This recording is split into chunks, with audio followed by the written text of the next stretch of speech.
Non, ce n'est pas une OP spray pour Ray-Ban, c'est pas pour que vous alliez acheter leurs lunettes. Bon, en plus c'est vraiment pas du tout ça, c'est juste que j'ai un t-shirt Ray-Ban et que je n'ai rien d'autre à me mettre. Et en fait, comme cette vidéo là, j'en ai tourné 3 à la suite pour que vous ayez l'impression que ce soit pas les mêmes, je change à chaque fois de t-shirt, comme une grosse victime de merde. Et ça, j'aurais pas dû vous le dire puisque ça cache la magie. Je suis une merde, à bientôt. Salut à tous les petits kohai, bienvenue dans cette nouvelle classe pour un nouveau mangas de l'été. Aujourd'hui, nous allons parler d'un mangas que je me suis rendu donc dans mon libraire préféré, Canal Tribune. Et les gars, vraiment, vous êtes vraiment gentils, je vais venir acheter tous mes mangas chez vous. Alors s'il vous plaît, quand je viens, faites genre que vous me reconnaissez. C'est genre, ah, professeur Sensei. Donc je vais comme ça et je parcours les rayons de type rayonnage, comme ça, à la recherche d'un mangas à critiquer. Et pouf, je tombe sur une couverture comme ça qui dépote sa race. Alors je feuillette comme ça, je suis curieux de nature. Et il y a des gros monstres et tout. Moi j'aime les gros monstres, ouais. Du coup je l'ai pris et on va voir si j'ai bien fait de le prendre.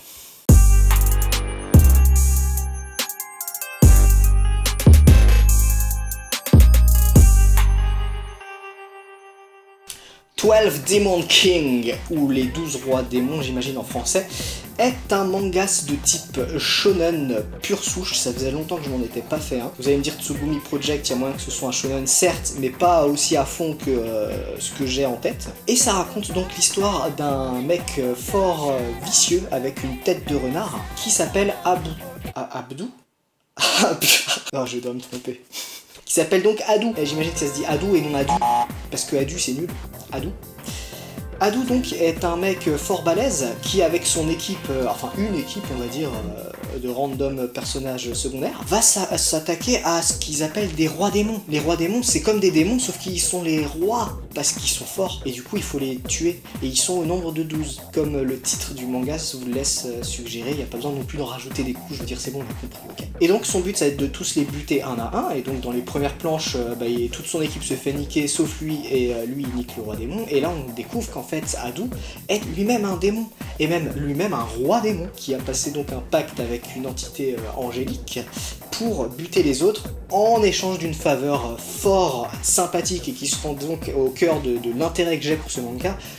Lui, ce qu'il veut, c'est devenir humain. Et ça pète. T'as un mec, c'est un roi démon, il a l'air conscient de ce qu'il est, de ce qu'il fait, etc. Et son but, c'est de devenir un petit humain fragile de merde avec des sentiments. Et ça, c'est cool, c'est vraiment cool, j'aime beaucoup. L'espoir est là, je sens que je vais aimer ce manga, la déception n'en sera que plus grande. Donc voilà, après on voit que c'est un enculé parce qu'au final, toute son équipe est morte et lui il dit bah c'est pas grave, t'inquiète, ils étaient remplaçables. Je vais me trouver une autre équipe de mecs forts, on va rebuter un roi démon en scred, surtout qu'il faut pas que les autres rois démons sachent que moi-même je suis à leur chasse, donc il faut pas qu'il y ait de témoins, c'est mieux comme ça. Et ce bras, et puis on continuera. Sauf qu'à mesure qu'il progresse, en fait, Adou va devenir de plus en plus humain, enfin à chaque roi démon qui bute, il va devenir de plus en plus humain, et donc de plus en plus faible, même au niveau physique. Il va perdre un peu de ses pouvoirs, il va se régénérer moins vite, il va taper moins fort, en tout cas c'est comme ça qu'on nous le présente, mais ça a l'air vraiment trop bien, c'est tout ce qu'il faut, le mec il est surpuissant, il va downgrader, c'est l'inverse d'un shonen, mais j'adore, vous avez pris un risque, j'aime, oui. Quelle déception après. Donc directement, boum, le concept, c'est le meilleur truc du manga.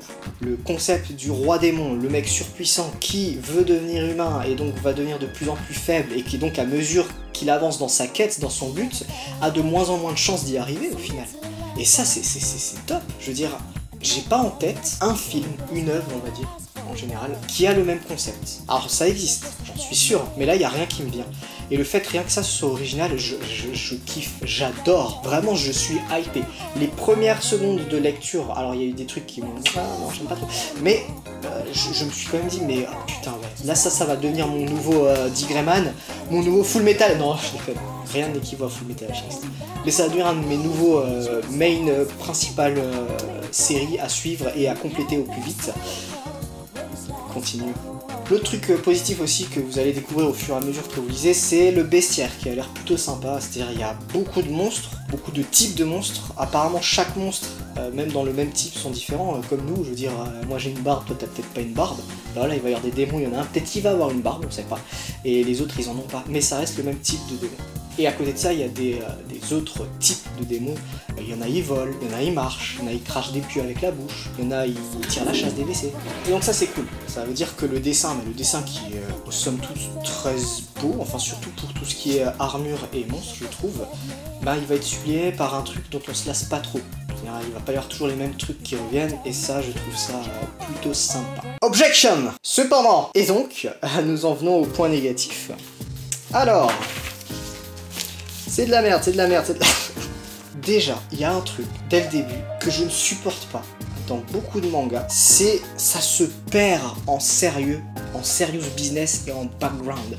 On sent que le mec il a travaillé son univers, c'est-à-dire qu'il s'est dit d'abord je pose tout, là il y a ça, ça il y a ça, la tension politique ici, géographiquement il y a ça, là il s'est passé ça il y a 3 ans, tac tac, bien, ça c'est ce qu'il faut faire quand on est deux. Sauf que, première planche, premier chapitre ou deuxième chapitre grand maximum, on te balance plein de trucs, on te balance des noms de classe là, les héros officiers, les rois démons, la politique du royaume machin chouette, il y a eu la bataille de Schluckbrück il y a quelques années, le roi démon machin qui arrive sur truc, qui a fait ça à ce moment-là, l'arme secrète t'inquiète, on va en parler, ça va venir aussi. Il y a du vocabulaire propre, le flugeflug, des fluggen, non il n'y en a pas trop, mais tout ça, ça fait que tu lis et tu dis ouais bah je comprendrai plus tard, ok, ouais bah je comprendrai plus tard, ouais bah ok je comprendrai plus tard.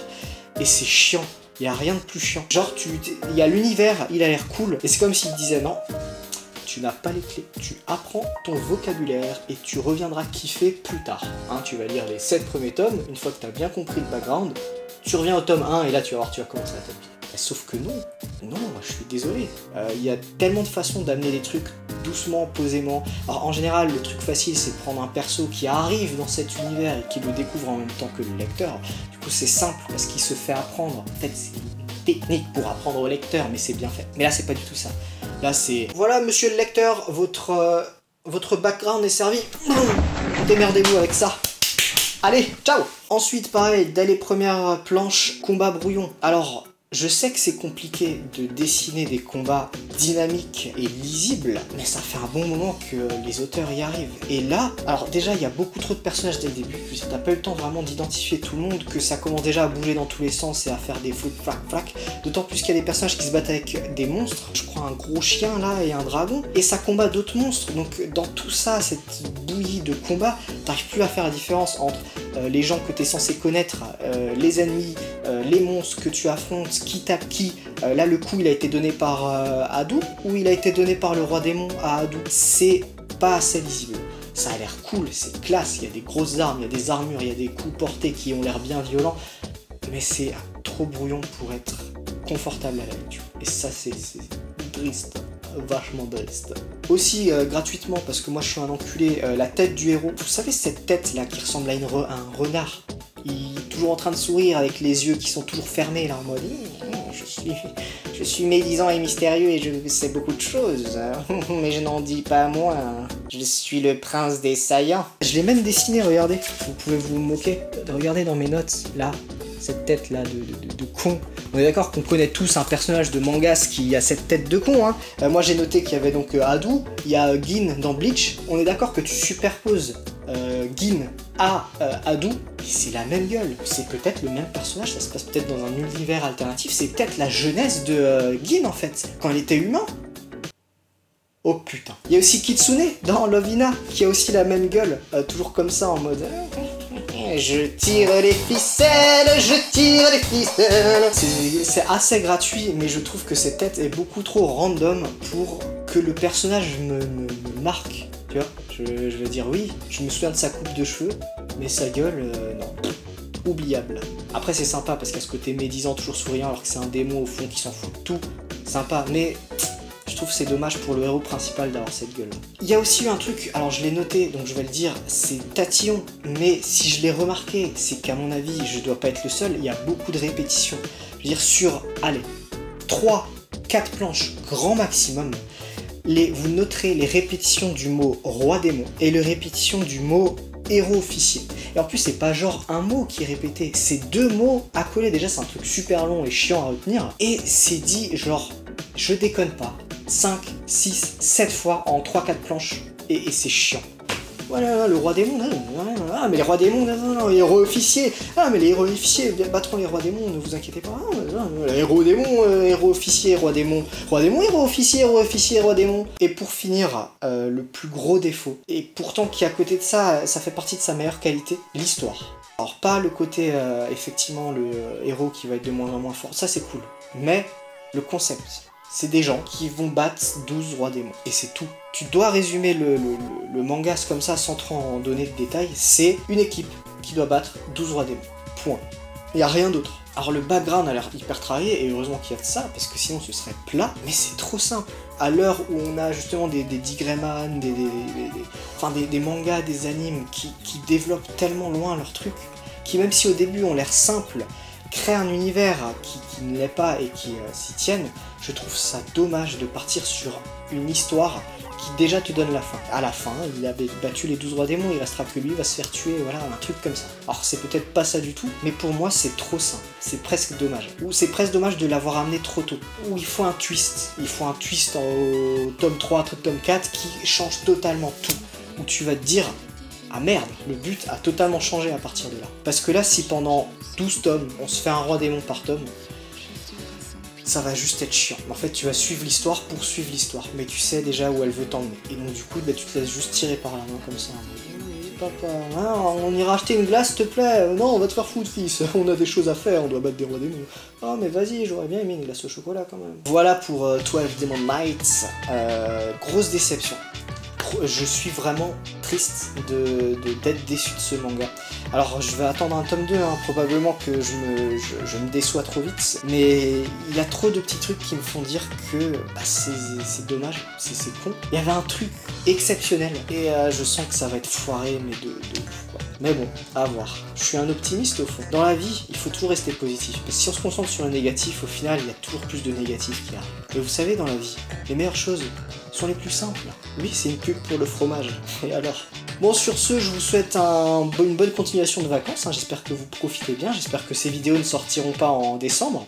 N'est-ce pas, Doc? Oui, ah, mais j'ai mal à la jambe. Ouais, on expliquera aux gens qu'il faut qu'ils attendent, parce que tu peux pas faire des montages parce que t'as mal à la jambe. Parce que quand tu montes quelque chose, tu montes comme ça.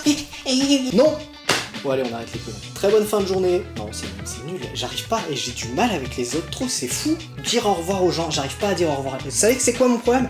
J'arrive pas à dire au revoir aux gens. Voilà, parce que j'ai envie de rester avec eux, on passe un bon moment ensemble, ça me fait chier. Alors vous savez quoi? On va faire comme dans une rupture, on va faire ça proprement et net. Salut! Non mais non, je vous aime trop. J'espère que vous allez bien, j'espère qu'on se reverra bientôt. Là donc j'ai tourné les vidéos, je vais en prévoir d'autres, on va essayer de faire ce qu'on peut. Pour rappel, on a une chaîne Twitch, donc on essaie aussi de développer maintenant un petit peu la chaîne Twitch. Alors ça a rien voilà, on va pas se mettre au gaming de ouf, c'est juste que des fois je joue le soir et d'être tout seul comme un con, hein, vous pouvez venir et on rigole tous ensemble, c'est mieux comme ça. Donc ce qu'on se dit, on se dit à bientôt sur la chaîne Twitch, ou à bientôt pour une nouvelle vidéo. En tout cas, ça me fait plaisir d'être avec vous, je suis content que vous regardiez les vidéos, on est de plus en plus, et je vois qu'il y a de plus en plus de vues aussi, ça fait vraiment plaisir, et n'hésitez pas à partager. Alors je sais que c'est une phrase cliché, même moi j'ai du mal à le dire, parce que ouais, ok mec, mais c'est vraiment ce qui fait qu'une chaîne va marcher ou pas. C'est une personne qui partage, à une autre personne qui partage, à une autre personne qui partage. Il n'y a que comme ça qu'on prendra petit à petit de l'ampleur. J'aurais beau faire des sponsors Facebook de merde qui servent à rien, c'est plus vous qui ferez mon succès. Et c'est pour ça que je vous aime. Allez, à bientôt pour la prochaine classe. Je m'envole.